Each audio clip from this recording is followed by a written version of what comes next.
예, 할렐루야. 자, 따라합시다. 고난과 저주를 끊는 비결. 이 제목이 굉장히 중요합니다. 다시 한번, 고난과 저주를 끊는 비결.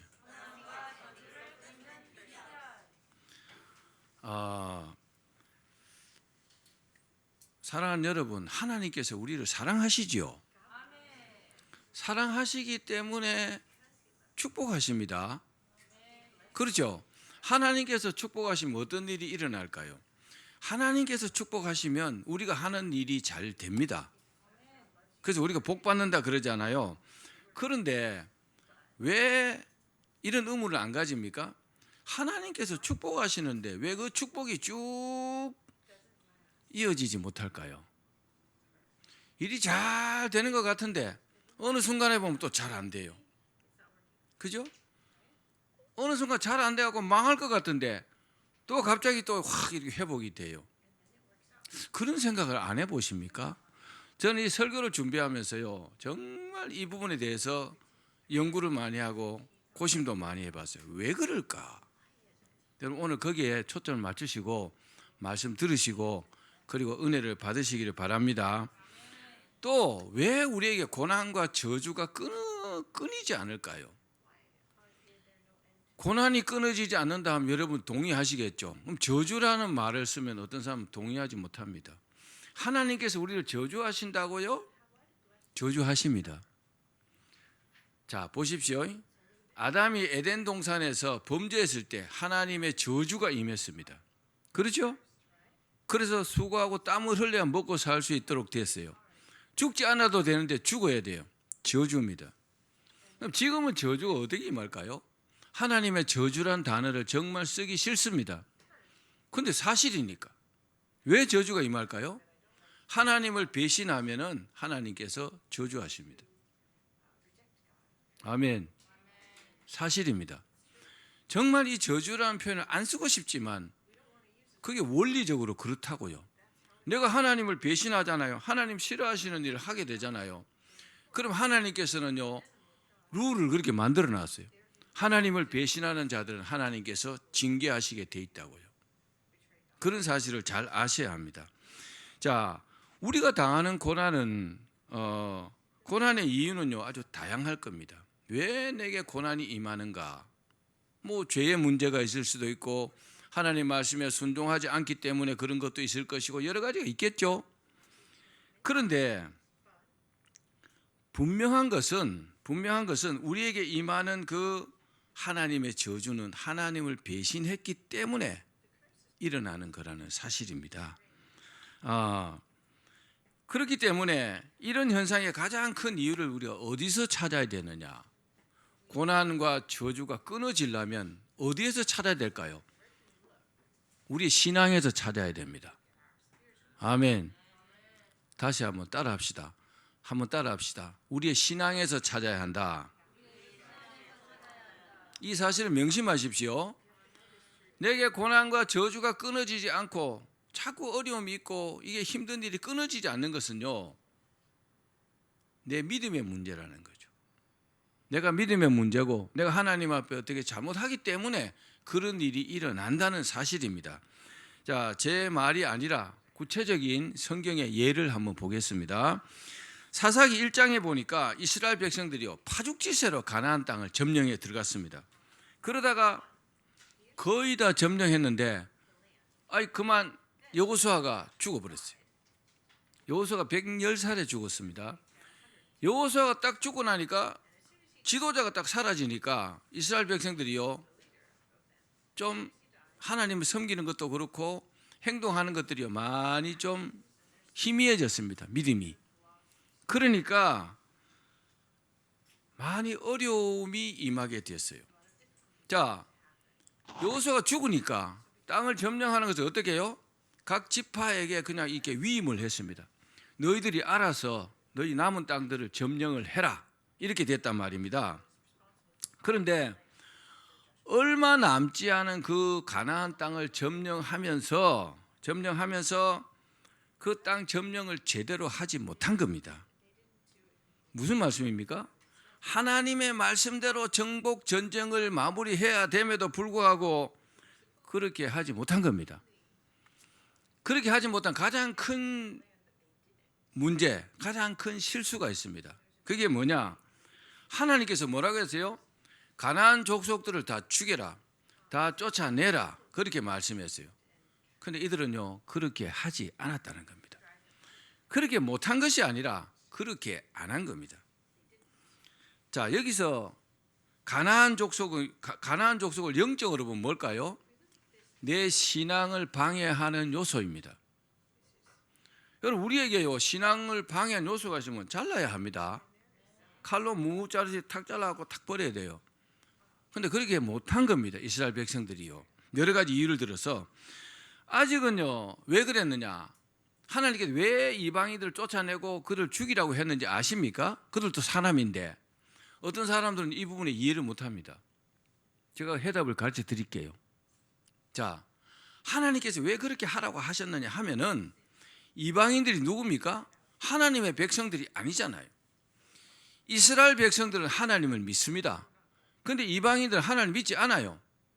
그런데 이스라엘 백성들의 믿음이 아직도 온전치 않았기 때문에 이들 이방인들과 함께 섞여서 살면은 신앙화가 되기보다는 이방화가 되기가 더 쉽기 때문에 그들과 이렇게 갈라놓기 위해서 그렇게 한 겁니다. 이해가시면 아멘. 그래서 그들을 쫓아내고 그들을 아예 말살시키고 죽이란 겁니다. 이스라엘 백성들이 충분히 훈련되고 자기들 스스로가요 믿음을 잘 지킬 수 있을 때까지는 그렇게 해야 된다는 겁니다. 그러면 하나님 말씀대로 해야 되겠죠? 그런데 이들이요 그렇게 하지 않았던 겁니다. 이것이 얼마나 잘못되었든지 쫓아내지 못했다. 이스라엘 백성들이요 가나안 족속들을 쫓아내지 못했다는 표현이 1장에만 8번이나 나옵니다. 성경의 표현이요 반복해서 말하는 것들 굉장히 강조해서 말씀하시는 것이거든요. 자, 우리 사사기 2장 2절에서 3절 말씀 한번 읽어봅시다. 시작. 너희는 이 땅의 주민과 언약을 맺지 말며 그들의 제단들을 헐라하였거늘 너희가 내 목소리를 듣지 아니하였으니 어찌하여 그리하였느냐. 그러므로 내가 또 말하기를 내가 그들을 너희 앞에서 쫓아내지 아니하리니 그들이 너희 옆구리에 가시가 될 것이며 그들의 신들이 너희에게 올무가 되리라 하였노라. 아멘. 하나님의 말씀대로 가나안 족속들을 다 쫓아내지 않으니까 어떻게 되세요? 이스라엘 백성들이요 가나안 족속들이 섬기는 우상을 막 섬기는 겁니다. 그리고 그들과 언약도 막 맺는 겁니다. 하나님께서 그렇게 하지 말라고 했거든요. 여러분 하지 말라고 하면 하지 말아야 될 거 아닙니까? 그렇죠? 그래서 하나님께서 이 가나안이 가시가 되고 우상이 올무가 되게 하신 겁니다. 여러분 내가 잘못하면 거기에 응당한 벌을 받는 것이 인지상정입니다. 하나님도 그렇습니다. 하나님 용서해 주시겠지? 뭐 회개하면 용서해 주시겠죠. 그런데 거기에 대한 대가는요 자기가 지불해야 됩니다. 그게 어쩔 수 없는 겁니다. 결국 이로 말미암아 하나님께서 이스라엘 백성들을 실패하게 하고 따라합시다. 실패하게 하고 저주하셨다. 말 안 들으니까 어려움이 임하게 된 겁니다. 참으로 안타깝습니다. 이스라엘 백성들이 가나안 땅 정복을요 하나님 말씀대로 했더라면 어떨까요? 평안하고 풍성한 삶을 누릴 수 있었습니다. 하나님 말씀대로 했으면. 그런데 하나님 말씀에 불순종하니까 그 좋은 기회를 놓쳐버린 겁니다. 여러분 기회가 왔을 때 믿음으로 붙잡기를 바랍니다. 기회가 왔어요. 찬스가 왔어요. 축복의 찬스가 왔어요. 그러면요 거기서 생각이 될 게 뭡니까? 하나님께서 원하시는 게 뭘까? 그걸 생각해야 합니다. 그러면요 축복이 쭉 이어질 수 있습니다. 여기서 우리는요 매우 중요한 사실을 발견할 수 있습니다. 그게 뭡니까? 바로 이스라엘 백성들의 잘못된 신앙의 패턴입니다. 자, 그 네 가지인데요. 첫 번째가 뭐냐? 배신입니다. 하나님을 배신한 겁니다. 배신하는 거 어떻게 해요? 배신하니까 하나님께서 그들을 징계하시는 겁니다. 징계해서 죽을 것 같아요. 괴로워요. 힘들어요. 그러니까 이스라엘 백성들이 하나님 앞에 부르짖죠. 간구합니다. 그러니까 하나님께서 그들의 간구를 들으시고 또 구원하십니다. 이게요, 잘못된 네 가지의 신앙의 패턴입니다. 자, 구체적으로 한번 볼게요. 네 가지 패턴을. 첫 번째, 믿음이 부족하니까 이스라엘 백성들이 하나님을 배신합니다. 사사기 2장 2절에서 2장 11절에서 13절 말씀 같이 읽겠습니다. 시작. 이스라엘 자손이 여호와의 목전에 악을 행하여 바알들을 섬기며 애굽 땅에서 그들을 인도하여 내신 그들의 조상들의 하나님 여호와를 버리고 다른 신들 곧 그들의 주위에 있는 백성의 신들을 따라 그들에게 절하여 여호와를 진노하시게 하였으되 곧 그들이 여호와를 버리고 바알과 아스타롯을 섬겼으므로. 하나님께서 이방인들을 쫓아내라 그랬는데 안 쫓아내니까 뭐요? 결국 그들과 교류하고 그들이 섬기는 우상을 섬기고 그들과 동화되어 가지고 하나님을 실망시킨 겁니다. 뭐 했습니까? 하나님을 배신한 겁니다. 믿음으로 하나님을 배신한 겁니다. 여러분, 하나님을 배신하지 마십시오. 하나님을 배신하면요, 어려움이 온다는 사실을 우리가 절대로 여러분 명심해야 합니다. 자, 두 번째, 그러니까 하나님께서 이들을요 징계하셨어요. 사사기 2장 14절입니다. 시작. 여호와께서 이스라엘에게 진노하사 노략하는 자의 손에 붙여 그들로 노략을 당케 하시며 또 사방 모든 대적의 손에 파심해 그들이 다시는 대적을 당치 못하였으며. 하나님께서요, 이들이 이스라엘 백성들이 하나님을 배신하니까 이방 족속들을 동원해 가지고 이스라엘 백성들을 치신 겁니다. 세상에, 하나님의 백성들, 하나님의 사랑을 받아도 될똥말똥한 사람들이 하나님께서 준비하신 이방 족속들을 통해서요 어려움을 당하는 겁니다. 그 어려움이 그냥 고통이 아니고 죽는 겁니다. 괴로움을 당하는 겁니다. 얼마나 힘들겠어요. 여러분, 사람은요 평소엔 잘 모릅니다. 근데요 고난이 심화되면 자신을 돌아봅니다. 이거 내 신앙이 잘못된 거 아닐까? 내가 하나님 앞에 잘못하니까 이렇게 되는 거 아닐까? 이런 생각을 하게 됩니다. 그 고난이 훨씬 더 심해지면요 그때 딱 깨닫게 됩니다. 아하, 내가 하나님 앞에 죄를 지어서 그렇구나. 기억하기를 바랍니다. 그래도 깨닫는 사람들은 축복입니다. 그렇죠? 그것도 깨닫지 못하면요 계속 그렇게 가는 겁니다. 그 일이 멈춰지지가 않는다는 겁니다. 징계입니다.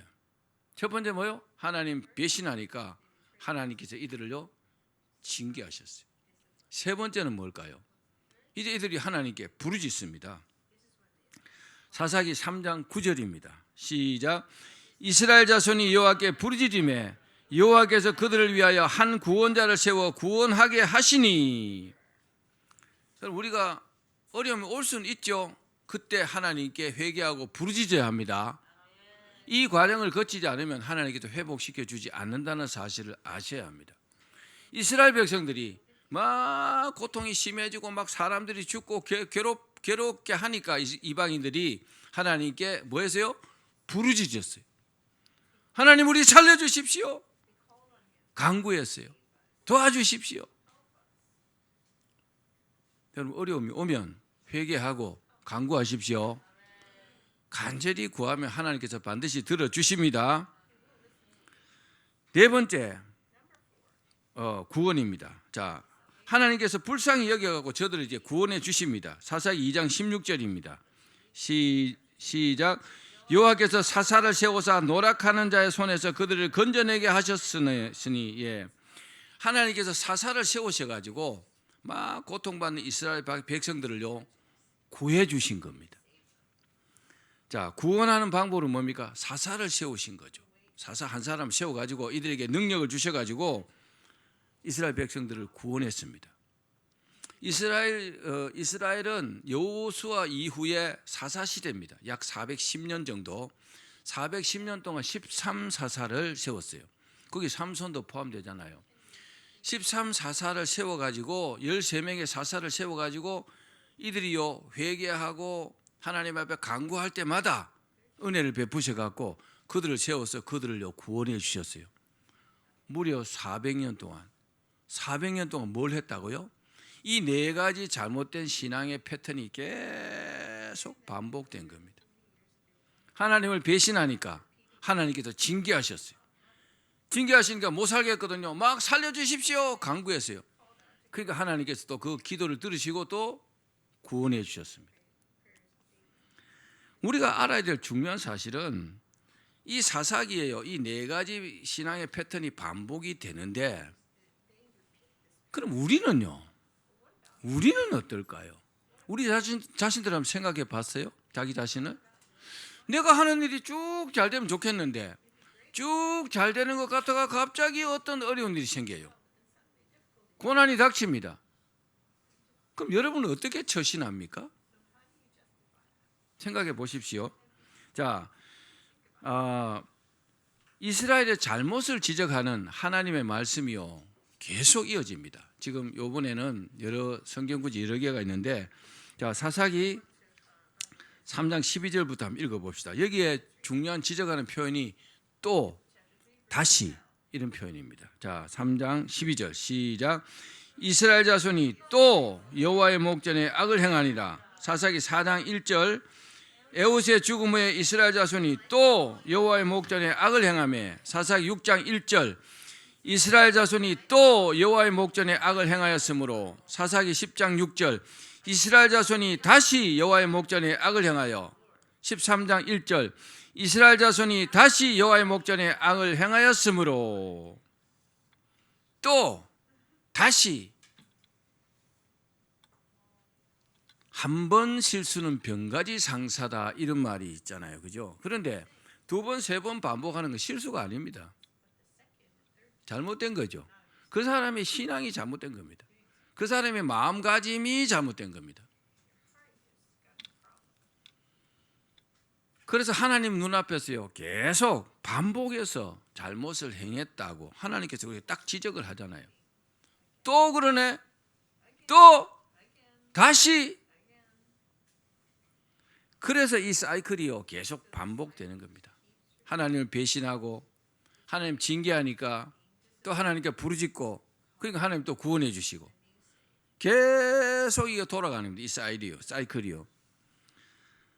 자, 이 사이클이 반복되는 가장 큰 이유가 뭘까요? 우리도 별로 다르지 않습니다. 이스라엘 백성들이 이 잘못된 이 신앙의 사이클을 계속 반복하는 이유가 뭘까요? 가장 큰 이유가 있습니다. 가장 큰 이유가 뭐냐? 저들의 믿음이 온전하지 못하기 때문입니다. 아멘. 믿음이 온전했다면 이방인이 있든지 말든지 자기 신앙을 지킬 수 있어요. 그렇죠? 근데 이방인들이 뭐 우상 섬기러 가자면 나도 갈래. 우상 앞에 절하면 나도 할래. 하나님 싫어하는 일을요 골라서 하는 겁니다. 뭐가 잘못됐어요? 믿음이 온전하지 못한 겁니다. 여러분, 무엇보다 우리의 믿음이 온전해야 합니다. 그런데 이것은 이 당시 이스라엘 백성들의 문제만은 절대로 아닙니다. 오늘 저와 여러분의 문제이기도 합니다. 인정합시다. 하나님께서 우리를 축복의 자리에 인도하셨고 또 풍성한 삶으로 인도하셨습니다. 그러나 우리가 그 풍성한 삶을 누리지 못한 채 옆구리에 항상 가시를 둔 채 살아가고 있습니다. 무슨 말입니까?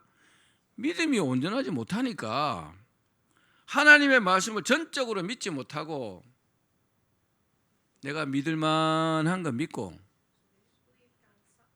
내 믿음에 믿을 만하지 못한 것은 안 믿는 겁니다.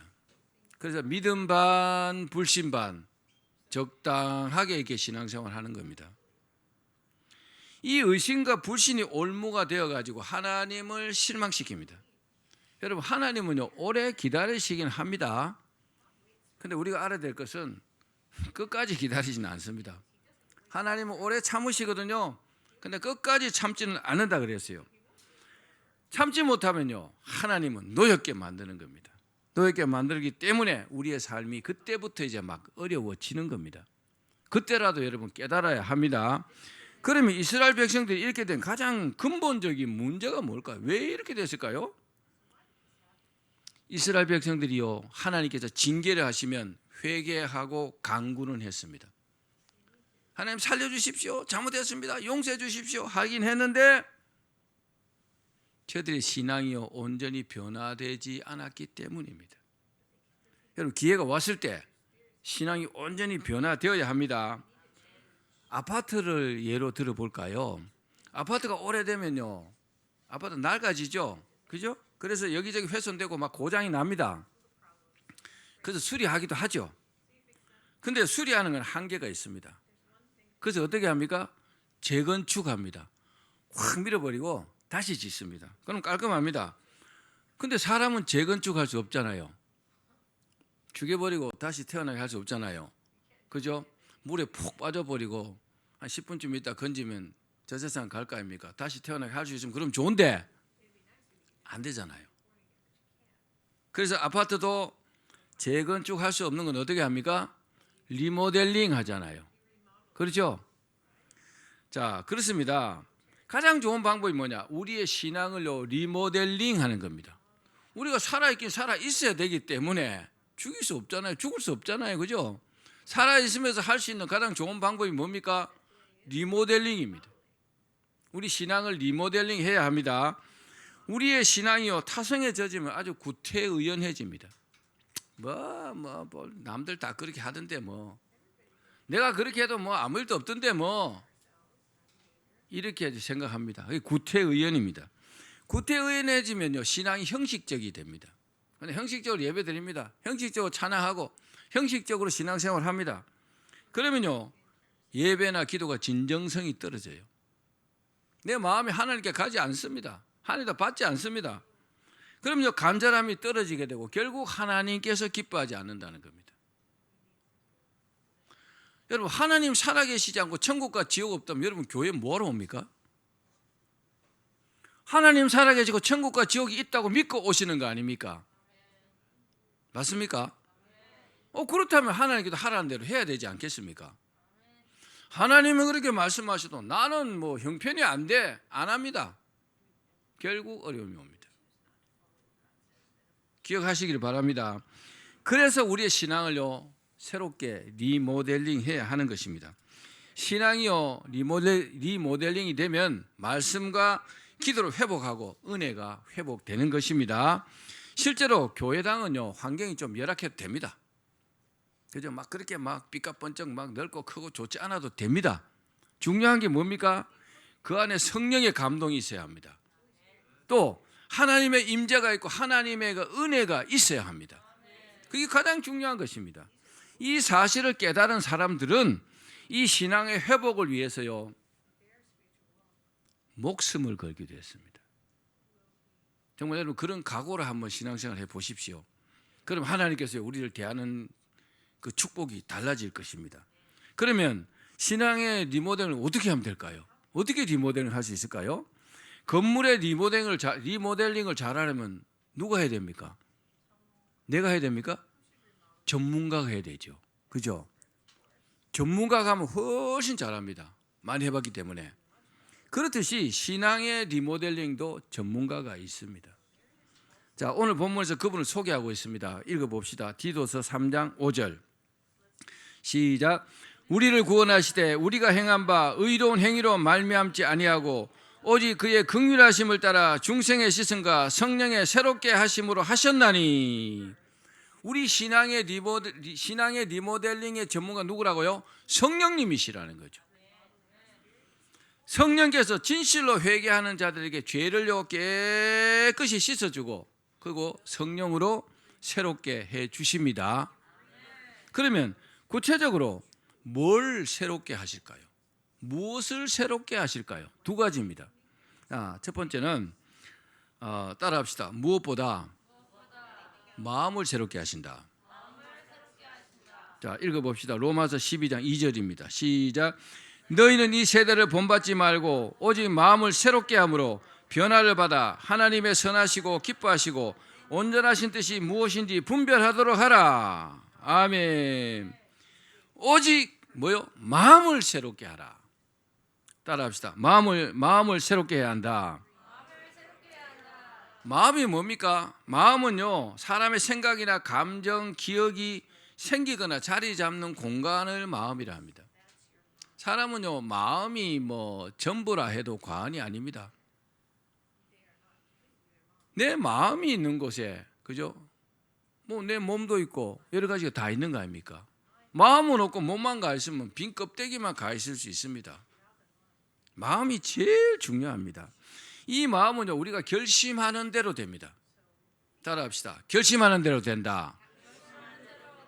어떻게 내가 결심하느냐에 따라서요, 이렇게 될 수도 있고 저렇게 될 수도 있는 겁니다. 그래서 세상 만사 마음먹기에 달렸다, 이런 말도 있잖아요. 맞죠? 본문에 오직 마음을 새롭게 함으로, 즉 우리의 마음이 새롭게 되어야 한다고 하셨습니다. 근데 잘 아셔야 될 것은, 착각하시면 안 돼요. 이 마음을 하나님께서 새롭게 해주신다? 아닙니다. 하나님께서 우리에게 자유의지를 주셨어요. 내가 이렇게 마음 먹을 수도 있고 저렇게 마음 먹을 수도 있어요. 그렇죠? 자유의지를 주셨기 때문에 내가 마음을 어떻게 먹느냐는 것은 내 몫이라는 겁니다. 내가 마음을 이렇게 먹으면 이렇게 할 수 있는 거잖아요. 그것을 하나님 탓으로 미루시면 안 됩니다. 아니면 우리가 로봇가 돼야 돼요. 탭을 쫙 감아 놓으면요, 감아놓은 대로 이렇게 움직이는 로봇, 프로그래밍 한 대로 움직이는 로봇. 우리 로봇가 아니잖아요. 우리가 하나님의 자녀고요, 각각 독립된 인격체입니다. 왜 그렇게 해놨어요? 하나님께서 우리에게 자유를 주시기 위해서. 하면 되고 안 하면 안 되고 이렇게 자유를 주신 겁니다. 예수 믿으면 구원받고 안 믿으면 지옥 가는 겁니다. 선택은 내가 할 수 있지만 책임도 내가 져야 되는 겁니다. 하나님 말씀에 순종하면 내가 축복받고, 하나님 말씀을 내가 거역하면 저주받는 겁니다. 그래서 하나님 말씀이 rule is rule, 규칙은 규칙인 겁니다. 정하신 대로 됩니다. 하나님 앞에 내가 온전히 하겠다, 내가 하나님을 잘 섬기겠다, 이 마음을요 딱 먹으시길 바랍니다. 나는 반드시 천국 가야 된다, 나는 반드시 축복받아야 된다, 이런 마음을 탁 가지셔야 돼요. 그러면요, 하나님 앞에 내가 온전히 하기 위해서, 올바르게 하기 위해서요, 마음을 딱 이렇게 먹을 수가 있습니다. 그렇게 되기를 바랍니다. 또 마음을 새롭게 하나님의 백성다운 모습으로 살아갈 수가 있습니다. 마음이 희미한데 이거는 뭐 마음 먹은 것도 아니고 안 먹은 것도 아니고 그러면요, 하나님의 백성으로 살아갈 수 없어요. 급하면요, 급한 대로 막 가버립니다. 아무리 급해도 하나님 섬기는 마음이 변치 않아야 합니다. 사자굴에 던져진 다니엘이요, 하나님 배신하지 않았잖아요. 아벳느고 사드락 메삭이요, 풀무불 속에 던져졌는데 하나님 배신하지 않았잖아요. 왜요? 신앙이 온전했기 때문에. 살고 죽는 것이요, 여러분 뭐 순간의 선택에 달렸다 하지만 아닙니다. 그 마음에 달렸어요. 나는 뭐 죽어도 하나님 배신하지 않는다, 하나님 배신하지 않습니다. 그런데 급하면요 이렇게 하고 급하면 저렇게 하고 이랬다 저랬다 하면요, 하나님도 종잡을 수가 없어요. 기억하셔야 합니다. 여러분 마음을 굳세게 믿음으로 딱 가지셔야 합니다. 자, 우리가 살다 보면요, 자기도 모르게 점점 세상 사람들의 마음을 닮아갑니다. 그게 좋고 부러우면요, 그쪽으로 막 따라간다고요. 그 마음이 세상적이고 자기 중심적인 마음입니다. 참 편한 것 같죠, 그죠? 근데 망하는 길입니다. 그래서 육신의 정욕과 안목의 정욕과 이생의 자랑에 사로잡혀서 살게 됩니다. 바로 이런 마음이 새로워져야 되는 것입니다. 새롭게 하나님의 말씀대로 살기를 결심해야 하는 겁니다. 나는 세상이 그렇든가 말든가 나는 하나님 앞에 이렇게 산다, 원칙을 딱 정해놓고요, 그 원칙이 변하지 않아야 합니다. 프로이드라는 사람이 있습니다. 이 사람은 사람 마음속에 세 가지 마음이 있다 그랬어요. 세 가지 마음이 뭐냐? 첫 번째, 청교도적인 신앙을 가진 성직자의 모습, 아주 거룩하고 좋은 생각만 하고. 두 번째는 꾀가 많고 사특한 사기꾼의 모습. 세 번째는 야생 동물처럼 제멋대로는 짐승의 모습 전혀 다르죠. 성직자의 모습, 사기꾼의 모습, 짐승 같은 모습. 이 세 가지 마음이요, 서로 주도권을 잡기 위해서 막 싸우기 때문에 사람의 마음이 괴롭다는 것입니다. 그 세 가지 마음이 막 싸워봐요, 막 엉망진창일 거 아닙니까, 그죠? 마음을 딱 정하지 못한 사람들이 대부분 그렇습니다. 이럴까 저럴까 이럴까 저럴까 중심을 못 잡는 겁니다. 기준이 없으니까. 그런데 프로이드가 한 가지 모르는 게 있어요. 사람의 마음속에 예수 그리스도를 영접할 수 있다는 사실을 프로이드는 몰랐습니다. 이 세 가지 형상을 가진 존재들이 서로 싸우면요, 얼마나 힘들겠어요. 그런데 이 심각한 싸움의 종결자는 누구냐? 바로 예수 그리스도십니다. 예수님께서 보시기에요, 합당한 마음을 딱 가지시면요, 싹 정리가 됩니다. 아멘. 자, 두 번째, 매우 중요합니다. 따라합시다. 반드시 성령으로 충만함을 받아야 한다. 신앙이 온전해지려면요, 반드시 성령 충만 받아야 합니다. 우리가 계속 성령 충만이 쭉 이어지잖아요. 그럼 절대로 하나님을 배신하지 않습니다. 근데 성령 충만 받았다가도 믿음이 떨어지잖아요. 성령이 충만함이 떨어지면요, 또 막 여러 가지 문제가 생깁니다.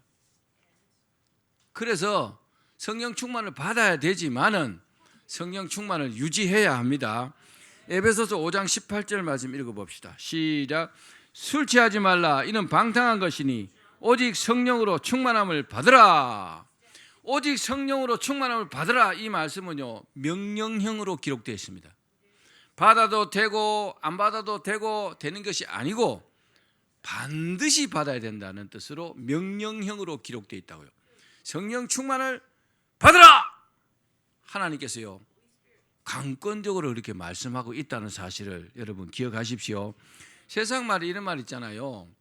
사람은 고쳐 쓰지 못한다. 제가 설교하면서 말을 많이 했는데 사실입니다. 사람은 고쳐서 못 써요. 안 고쳐져요. 아무리 교육시키고 어떻게 해도 안 됩니다. 그런데 고칠 수 있는 유일한 방법이 뭐냐? 성령 충만을 받는 것입니다. 성령 충만 받으면요, 사람이요 싹 달라집니다. 비근한 애가 사울이 바울이 된 예가 있잖아요. 그죠? 사울을 어떻게 변화시켜요? 변화 못 시켜요. 그런데 사울이 성령 충만을 딱 받고 나서 완전히 바울로서요, 완전히 딴 사람이 되었잖아요. 여러분 기억하십시오.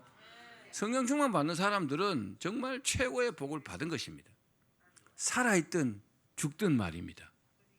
그래서 성령 충만을 받고 쭉 성령 충만을 유지해야 합니다. 그러면 항상 성령의 인도하심을 받아요. 그렇습니다. 마음이 새롭게 되는 것은 사람이 할 수 있는 것입니다. 그러나 영혼이 새롭게 되는 것은 사람이 할 수 있는 게 아닙니다. 사람이 할 수 없어요. 누가 할 수 있어요? 성령께서 해 주셔야 가능하다는 겁니다. 오직 성령으로 거듭나게 하시고, 그리고 성령 충만케 하셔야, 성령께서 그렇게 하셔야 가능한 일입니다. 그러니까 이제 성령 세례 받는 사람들은 굉장히 축복이죠. 예수님을 구주로 영접하면 성령 세례를 받습니다. 그러나 성령 충만 받는 것은 많이 다른 개념입니다. 성령으로 내 머리부터 발끝까지 성령으로 완전히요 뒤덮이는 겁니다. 경험해 보지 못한 사람은 절대로 모릅니다. 알 수가 없습니다. 그래서 나는 어디 가고 없고 성령님만이 나를 장악하고 있는 겁니다. 그래서 항상 성령께서 이렇게 해라 저렇게 해라, 성령의 교통하심도 있고 성령의 지시하심도 있고 해야 될 거 안 해야 될 거 이거요 다 구분이 되는 겁니다. 여러분도 그렇게 되기를 바랍니다. 이렇게 되면 어떻게 될까요? 절대로 하나님을 배신하지 않습니다. 따라합시다. 절대로 배신하지 않는다. 배신, 징계, 강구, 구원, 이 사이클은 이제 사라지게 됩니다. 난 늘 하나님의 축복, 하나님 기뻐하시는 것만 딱 남게 되는 겁니다. 사랑하는 여러분, 성령께서 우리를 새롭게 하시면 우리 삶의 자세가 달라집니다. 세상 사는 방법이 달라지겠죠? 목사도 마찬가지입니다. 목사도 목회할 때 성령으로 충만하면요, 성령으로 새롭게 하시면 늘 감사하며 감격하며 목회할 수 있습니다. 성도들은 어떨까요? 성도들도요, 성령 충만하면 억지로 예배 드리지 않습니다. 예배가 막 기쁘고요, 기다려지고 말씀이 막 아주 꿀송이처럼 달고 아멘이 막 저절로 막 나옵니다. 그렇겠죠? 그러나 성령님이 그 사람을 새롭게 하면요, 성도들도 늘 감사합니다. 늘 감사하며 감격하며 교회 일 조그마한 일을 자기가 해도요 굉장히 보람을 느끼고 그렇습니다. 왜 그럴까요? 성령 충만하기 때문에. 이 사람은 성령으로 새롭게 되었기 때문에 가능한 것입니다. 결국 우리가 성령으로 새롭게 되면 하나님 앞에 선 내가 새롭게 되는 겁니다. 그러면 당연히 하나님께서 나를 기뻐하시고 축복하시겠죠. 말씀을 맺겠습니다. 사랑하는 여러분, 하나님께서 기뻐하시는 새로운 마음을 가지시길 바랍니다. 이제 2022년이 얼마 남지 않았잖아요. 지금이라도요, 이 마음부터 딱 가지셔야 됩니다. 나는 하나님 앞에 올바로 산다. 나는 하나님 앞에 믿음으로 산다. 나는 목에 칼이더라도 하나님 배신하지 않는다. 그런 마음을 딱 먹기를 바랍니다. 그리고요, 반드시 성령 충만함을 받으시길 바랍니다. 성령 충만함을 받고 성령으로 인도하심을 받으셔야 합니다. 그러기 위해서는 정말 열심히 최선을 다해서 기도해야 합니다. 하나님께서 성령 충만을 아무에게나 주시지 않습니다. 별로 애도 안 쓰는데 기도도 안 한데 나 성령 충만 받아서 새빨간 거짓말입니다. 여러분 꼭 기도해서 성령으로 충만함을 받기를 바랍니다. 그럼 우리 자신이 완전히 새로워지는 거죠. 그러면요, 모든 실패와 저주를 딱 끊고 축복받게 될 줄로 믿습니다. 그렇게 되기를 주의 이름으로 축원합니다.